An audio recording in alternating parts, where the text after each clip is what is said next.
eu quero falar um pouco mais sobre a liberdade emocional para ajudar você ainda a se libertar, né? E continuando aí com a minha história, eu percebi que eu era vítima de mim mesma. E como que eu fazia isso? Eu vou te contar como que isso era no dia a dia, na prática. Eu tinha uma tristeza interna todos os dias, só que as pessoas não percebiam, né? E eu vivia esse movimento. Eu não falava para ninguém, então eu disfarçava muito bem. Eu vivia um disfarce o tempo inteiro. Eu vestia uma máscara e nós, mulheres, em determinadas épocas da vida, nós colocamos essa máscara. Ou porque nós temos medo de encarar a vida, ou porque nós temos medo do julgamento da sociedade, ou porque nós não sabemos o que está acontecendo, a gente tem um conflito interno, a gente percebe as nossas sombras, mas a gente não. Parece que dá uma preguiça de você querer olhar para aquilo. Então, eu também percebia, e aí nos estudos a gente percebe que isso são chamados internos. E esses chamados a gente recebe a cada 7 anos. A cada 7 anos nós formamos um ciclo. E cada vez que a gente passa por esse ciclo e não faz essa libertação, né? Não olha para esse ciclo que você passou e se prepara para um novo ciclo, nós ficamos cada vez mais presas como uma escrava, né?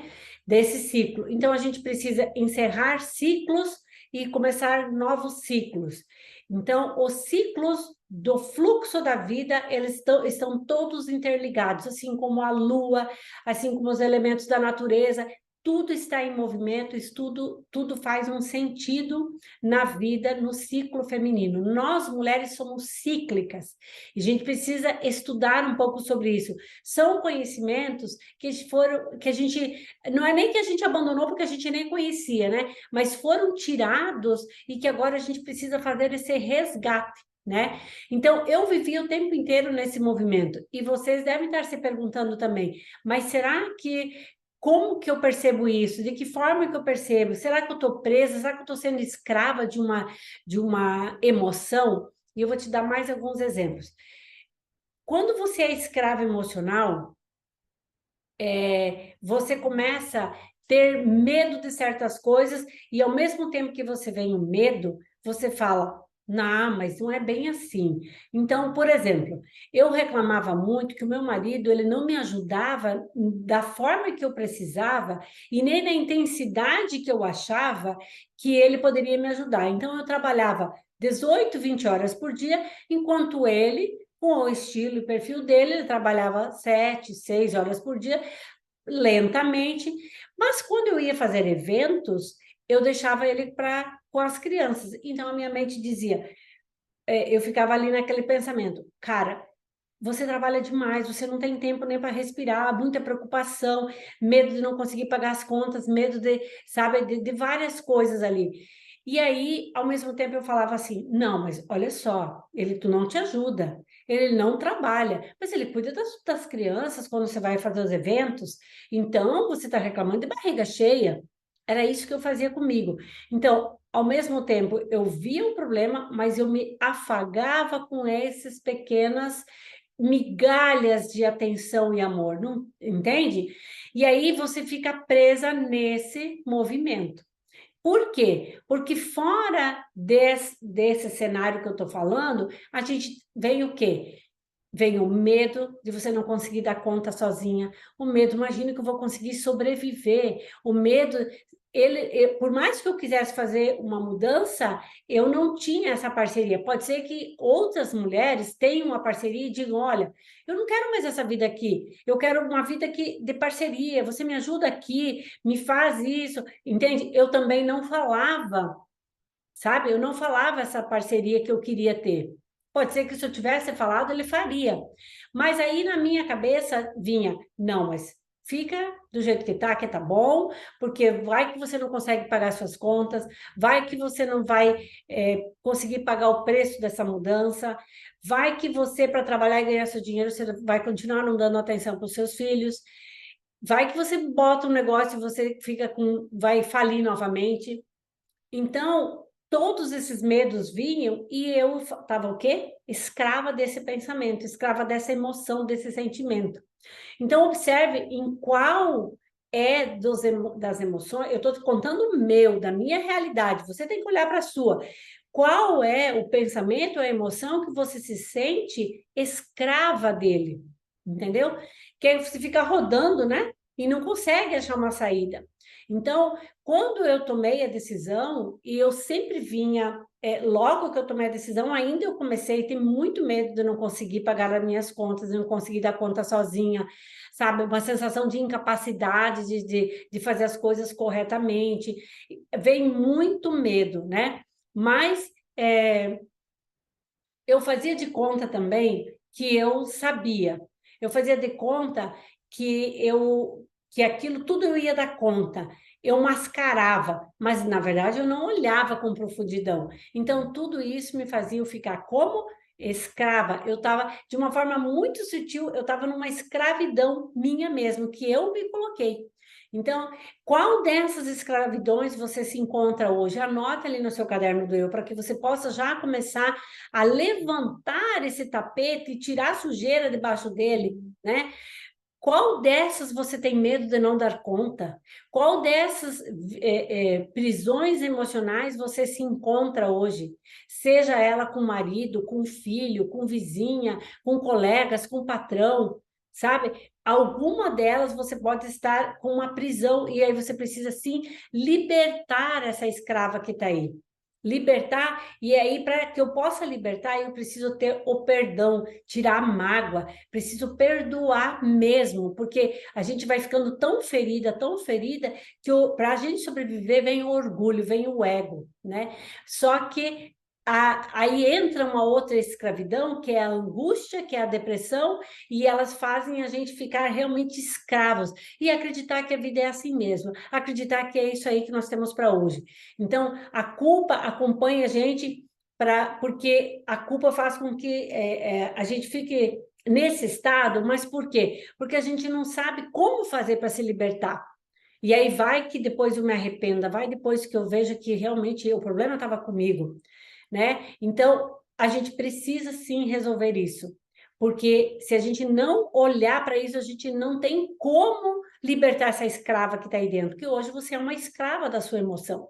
Eu já fui em vários aspectos, não dá nesse curso para te contar tudo, mas eu quero só deixar exemplo de uma coisa ou outra que você já possa pegar o rabinho de tudo isso e começar a puxar essa ponta desse novelo e puxar aí. Né? Porque é isso que impede as suas realizações, as suas conquistas, é isso que faz com que você fique travada, é isso que faz com que você sinta raiva e ódio do mundo, acaba te intoxicando o tempo inteiro, né? Agride aí o seu corpo, porque você acaba ficando doente, né? Afeta a tua saúde física, mental, emocional, e aí o teu físico morre, começa a adoecer. Foi assim comigo, né? Então você precisa entender, precisa olhar para os pensamentos, para as palavras, o que você fala, para as emoções, os atos, tudo é uma rede, e a gente está tecendo isso diariamente, todo instante, ao redor de nós.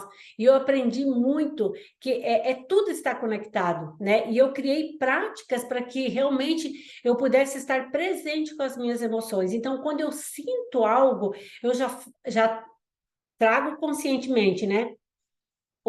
Da onde está vindo isso? Porque tudo que está dentro está fora. Se está fora não está bom, se está fora tem alguma coisa que está desajustada, desalinhada, desfavorável, descontente, qualquer nome que você queira dar, é porque aqui dentro tem alguma coisa que não está certa. Então lembre, tudo que está dentro está fora. Se aqui fora tem uma situação que financeiramente não está legal, aqui dentro tem uma emoção, tem um pensamento e no inconsciente de que alguma coisa não está certa. E eu preciso olhar para isso. E se libertar disso, libertar a escrava que tem aí dentro de você, é isso. É você olhar para isso e dizer, eu estou sendo escrava nesse ponto, com essa emoção, com essa migalha de amor, com essa migalha de atenção, com essa migalha de dinheiro, com essa migalha de resultado, e você chegar ao ponto de você falar, chega, sabe? Então, eu cheguei a ter dinheiro, para você ter uma ideia, a ter dinheiro e não ter o tempo para usufruir. A ter o tempo para ir para a praia, ter o dinheiro, mas não ser capaz de usufruir a praia, porque me sentia culpada, porque só quem vai tem férias é rico, pobre não pode ir para a praia. E mesmo tendo dinheiro, porque a minha crença e me fazia até eu ficar tão nervosa e preocupada e voltar antes das férias. Olha o absurdo. E aí você pode dizer o seguinte: por que que eu viajo e eu chego, a minha empresa está descabelada, minha empresa está cheia de problemas? Por quê? Alguma coisa você está criando. Está criando inconscientemente de que se eu estou na empresa, as coisas funcionam. Se eu não estou, não funciona. Tem uma crença aqui. Entende? Então, como é que você está agindo com a sua prisão emocional? Com a sua prisão, você está escrava de alguma delas? Anote ali no teu caderno do eu para você trabalhar, sabe? Fazer perguntas para você mesmo, se questionar, sabe? Se é isso mesmo que você quer, se é isso mesmo a forma de vida. Quais as possibilidades que eu tenho nessa situação? Quais as novas soluções que eu poderia ter aqui? Se aqui não está bom, mas o que eu posso fazer de diferente? Tem solução? Não tem? Com quem que eu converso? Que conexão eu busco para poder resolver isso na minha vida? É isso que eu preciso fazer, investigar na raiz os problemas. Seja ele financeiro, seja ele emocional, é ir lá na raiz. Sabe? Qualquer momento é oportuno para você fazer uma reflexão. Não precisa acontecer uma coisa do outro mundo. Eu não preciso tirar um final de semana para fazer o meu me time e só pensar nisso. Eu posso fazer um pouco por dia. Se eu posso fazer meu me time, que é o meu tempo, uma semana, como muitas pessoas fazem, maravilhoso. Mas senão você pode fazer todo dia um pouquinho. Né? Por quê? Porque a gente fica mentindo para a gente o tempo inteiro. Mentindo, né? Para poder o quê? Para poder não olhar. Quando eu fico mentindo em relação a dinheiro, é para não olhar a situação do meu financeiro. Quando eu fico mentindo em relação às minhas emoções, é para não olhar para as minhas feridas. E assim por diante. Então, as pessoas querem ter dinheiro, mas acham difícil ou chato cuidar dele, percebe? E aí ele não vem mesmo. Então, se precisamos de dinheiro para realizar alguns objetivos, né, a gente precisa pensar racionalmente e não nos sabotarmos, porque isso são sabotadores que vêm aí. Então, eu sempre, quando eu comecei a minha caminhada, eu sempre fazia planos pequenos, ações, todos os dias, sabe? Tanto do financeiro, da meu emocional, sabe? O que é que realmente me fazia feliz, o que realmente eu ia fazer aquele dia, quanto é que eu podia gastar, colocar em ordem ali, colocar no teu caderno do eu, o que me faz feliz, o que eu não quero mais fazer, o que eu quero fazer, o que eu quero tirar da minha vida. É muito importante você saber o que você não quer da vida. É mais importante do que você saber o que você quer. Porque quando eu digo eu não quero, eu falo, opa, já é alguma coisa, eu já sei o que eu não quero. Né? Qual é a intenção que você tem de cada uma dessas coisas? E hoje eu fico revendo diariamente tudo isso e aplicando diariamente. Você vai ver que se torna um hábito, sabe? Todas as minhas crenças, todos os dias, os meus sonhos, as minhas metas, eu trabalho ele todos os dias. Você vai ver que isso se torna um plano diário para você, porque isso é que vai te trazer segurança, estabilidade, equilíbrio, leveza, e você vai entrar no fluxo da vida. Sabe? Porque aí vem o merecimento, vem o empoderamento dessa mulher que já é poderosa, só que está morta. Então, você precisa libertar essa escrava que tem dentro de você, sabe? Arrancar todas essas grades. E cada dia você vai tirando um filete desse ferro dessa grade aí. E quando você vê, você está liberta. Eu sei que você consegue. Vai lá e faz.